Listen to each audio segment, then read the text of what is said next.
Merci, Monsieur le Président. Je m'appelle Othman Melouk, je viens du Maroc et je représente également l'Association marocaine de lutte contre le sida.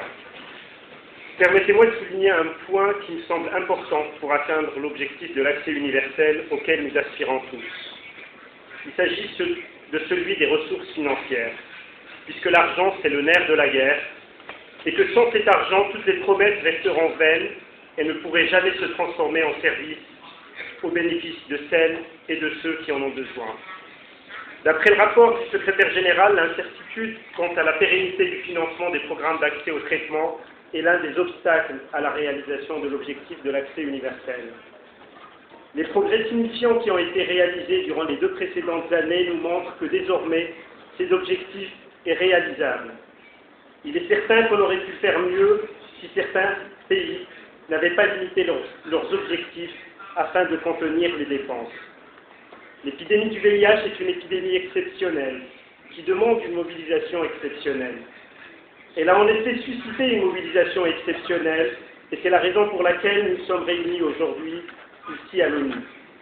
Mais cette mobilisation doit rester exceptionnelle et continuer d'exister. Nous n'avons jamais été aussi près de l'objectif que nous le sommes aujourd'hui et il ne faut pas lâcher prise. Et puisqu'il s'agit de déclarations et d'engagement aujourd'hui, je me joins à Loun, mon ami et collègue d'Inde, pour rappeler que c'est désormais le temps de l'action. Le Fonds mondial est le meilleur outil financier dont nous disposons aujourd'hui pour faire face à l'épidémie et sauver la vie de millions de personnes. Il doit continuer à être alimenté par la mobilisation de ressources financières et qui doivent être réellement additionnelles. Les pays les plus riches doivent tenir leurs promesses et consacrer 0,7% de leur PIB à l'aide au développement, y compris la santé. Nos pays les moins riches et les plus pauvres doivent augmenter les allocations budgétaires à la lutte contre le VIH et à la santé générale pour atteindre les 15% de budget auxquels s'étaient engagés par exemple les pays africains dans la déclaration d'Abuja.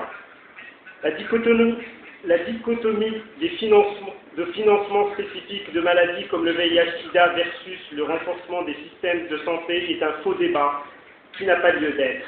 Financer la lutte contre le sida, une des maladies les plus meurtrières de ces dernières années, participe au renforcement des systèmes de santé. La lutte contre le sida a constitué et continue de constituer un laboratoire d'innovation qui pourrait inspirer et influencer positivement notre façon d'envisager les soins dans les pays à ressources limitées.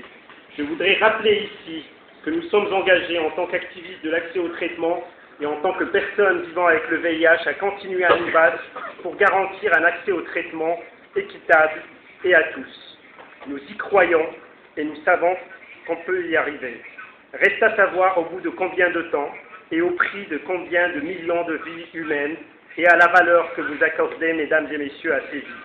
Cela dépendra du temps que vous mettrez, mesdames et messieurs, pour tenir vos engagements.